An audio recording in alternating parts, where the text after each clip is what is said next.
नमस्कार दोस्तों, कैसे हैं सब लोग। आई होप अच्छे होंगे। सभी बड़ों को मेरा प्रणाम, सभी छोटों को मेरा ढेर सारा प्यार है।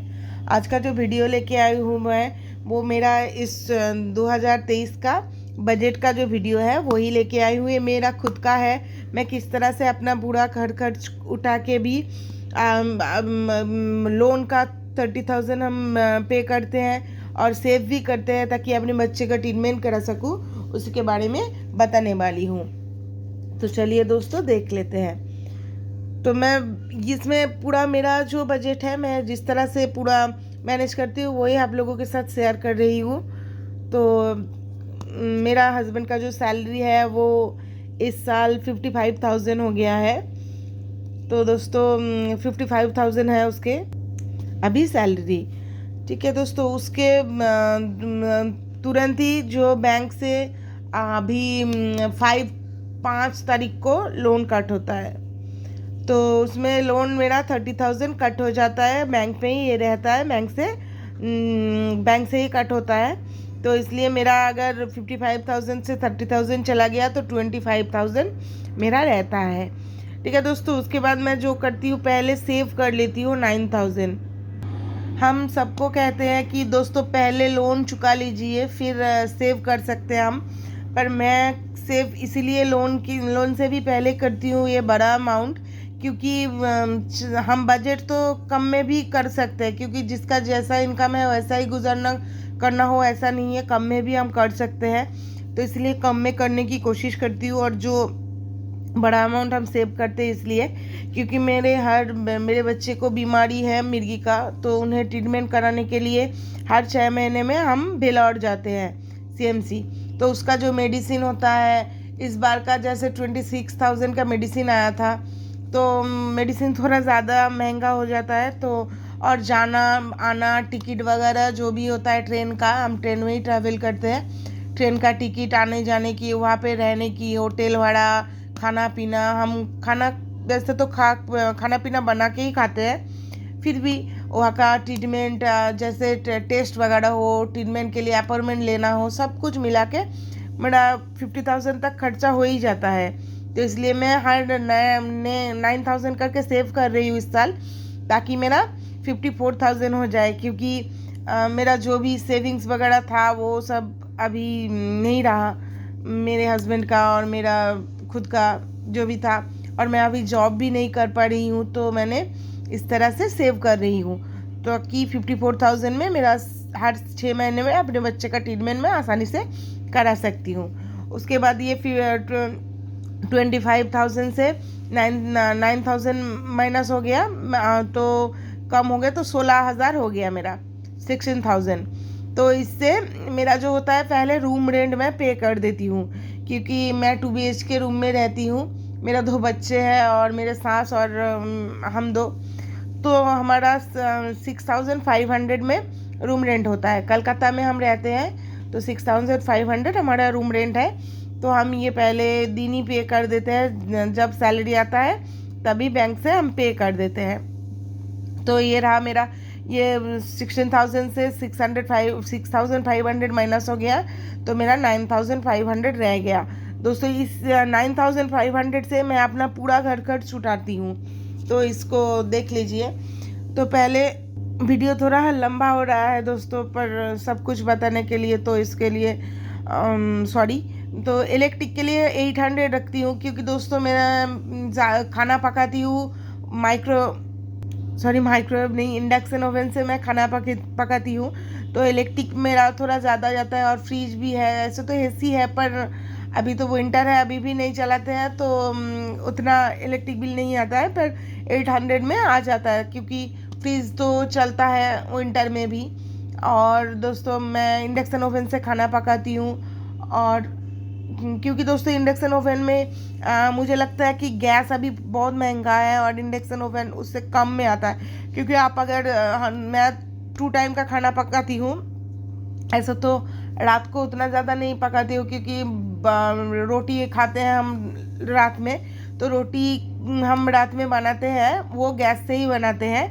पर जो भी कड़ी वगैरह हो, मैं कोशिश करती हूँ एक ही साथ बनाने के लिए, दोपहर को ही एक साथ बना लेती हूँ। और सुबह भी बच्चे के लिए कुछ ना कुछ, बच्चे सास सबके लिए कुछ ना कुछ ब्रेकफास्ट भी बनाना पड़ता है। तो लगभग मुझे 1 से 2 यूनिट तक माइक्रोवेव में मेरा यूनिट आता है। और अभी तो दोस्तों 7 रुपीज़ शायद 1 यूनिट का, तो 14 रुपये का हो गया। तो दोस्तों आप इस तरह से आप देख लेना कि गैस से बहुत कम में हो जाता है इलेक्ट्रिक में, अगर आप इंडक्शन ओवन में खाना पकाए तो मैंने गैस सिलेंडर रखा है और रोटी वगैरह बनाने के लिए।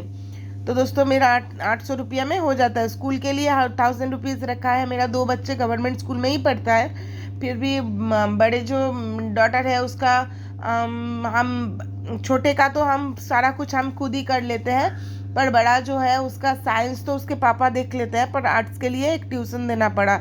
वो जाते हैं उसके लिए, वहाँ पे देना पड़ता है 600 रुपीज़, और 400 जो बुक वगैरह खरीदनी पड़ता है, वो पेंसिल वगैरह हो तो उसके लिए मैंने रखा है।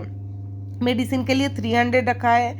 ये वैसे मेरे सास को कभी कभी ज़रूरत होता है, जैसे कम में, ऐसे तो हमें हॉस्पिटल में ही ट्रीटमेंट कराते हैं, गवर्नमेंट हॉस्पिटल में, फिर भी जाना हो या कोई भी गैस वगैरह हो जाए तो उसके लिए ये 300। फ़ोन के लिए 300 रखा है। एक घर के लिए मैं खुद यूज़ करती हूँ और मेरे हस्बैंड का, हम दोनों 1500 का जो जियो का पैक है साल में हम सेव कर लेते हैं 300 कर करके, फिर वो यूज़ करते हैं। उसके बाद इमरजेंसी का, क्योंकि दोस्तों उसमें कम में सेव हो जाता है। उसके बाद इमरजेंसी का 500 रखा है, ताकि कहीं जाना हो, अचानक से कोई आ जाए इसके लिए। ऐसे तो ट्रैवलिंग के खर्चा एक्स्ट्रा उतना नहीं होता है, क्योंकि हम कहीं पे उतना जाते नहीं हैं। और मेरे हस्बैंड का जो भी ऑफिस वगैरह, वो ऑफिस से कार सर्विस मिलता है उनको। तो उसके बाद स्पेशल डे मैं 3 रखा है। एक मेरे सास के लिए 200 रुपया रखती हूँ, उनके बर्थडे हम मनाते हैं। और मेरे 2 बच्चे का, तीनों का हम रखते हैं। हमारे लिए अभी कुछ नहीं कर रहे हैं, जब हालात ठीक हो जाएगा तब करेंगे, ये सोच के हम रख लेते हैं। गैस का 300 रखा है दोस्तों, क्योंकि 1 सिलेंडर गैस मेरा 6 से 7 महीना आराम से चल जाता है। शॉपिंग के लिए 500 रखती हूँ मैं हर बार, एक एक करके। जैसे इसके पहले महीने मैंने सास के लिए खरीदी, इस महीना मैंने सोच रही हूँ अपने बच्चे के लिए खरीदूँगी, मेरे डॉटर जो है उनके लिए। तो इस तरह से। और मेरा डस्टबिन का और मेंटेनेंस चार्ज मेरा जो जाता है वो है 400। ये रहा मेरा 4700। और मेरा बच गया अभी 4800 रुपीज़। उससे हम ग्रोसरी का 2000 यूज़ करते हैं। इसमें मेरा आसानी से हो जाता है। आप लोगों के साथ मैं हर महीने का शेयर भी करती हूँ। और वेजिटेबल के लिए 800, चिकन के लिए भी 800। हम 200 रुपया का हर हफ्ते करके अलग कर लेते हैं दोस्तों। 200 रुपया का ही हम चिकन लेते हैं। कभी तो 1 किलो से ज़्यादा हो जाता है, और कभी कभी 1 किलो से बहुत कम होता है, पर फिर भी हम उस अमाउंट के ही लेते हैं 200 रुपया का।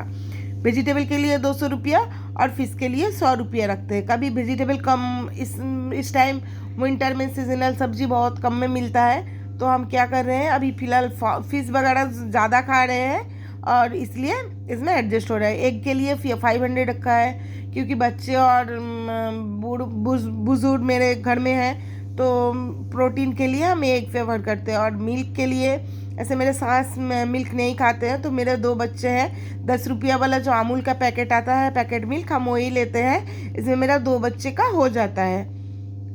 तो ये रहा मेरा 4800 का। ये रहा मेरा पूरा 9500 का। और दोस्तों मैं 2 ट्यूशन करता हूँ अभी फ़िलहाल, 2 बच्चे को पढ़ाती हूँ, वो घर में आते हैं, तो 300 करके हम 2 बच्चे को पढ़ा रही हूँ। तो 600 मेरा एक्स्ट्रा जो इनकम हो रहा है, उससे मैं अपने हस्बैंड को पॉकेट मनी दे रहा हूँ 300 का। और मेरे जो बड़े बेटे हैं उसके लिए 100 रुपीज़, और छोटा जो है उसके लिए 50 रुपीज़, क्योंकि मैं सेव कराना चाहती हूँ। छोटा तो उतना पैसे के बारे में नहीं जानते हैं, फिर भी मैं उसको एक बैंक दिया है, पिगी बैंक, तो उसमें हर महीना पैसा डालते हैं, ताकि उसको बाद में जाके कोई दिक्कत ना हो। सेविंग्स का छोटा से अगर आदत पड़ जाए तो इसमें अच्छा होता है। और 150 रुपया ये मैं खुद के ऊपर खर्च करती हूँ। जैसे कुछ चीज़ें, कभी लिपस्टिक ले लिए, कभी वैसे गर्ल्स को बहुत सारी चीज़ें ज़रूरत होता है, तो वो सारे चीज़ हम खरीदते हैं इसके लिए। तो दोस्तों ये रहा मेरा पूरा ओरिजिनल जो बजट प्लान है, ये मैंने आप लोगों के साथ शेयर किया है। अगर वीडियो अच्छा लगे तो लाइक कमेंट शेयर करना। चैनल पे अगर नए हो तो प्लीज़ चैनल को सब्सक्राइब करना। खुद का और फैमिली का ख्याल रखना। खुश रहना। नमस्ते।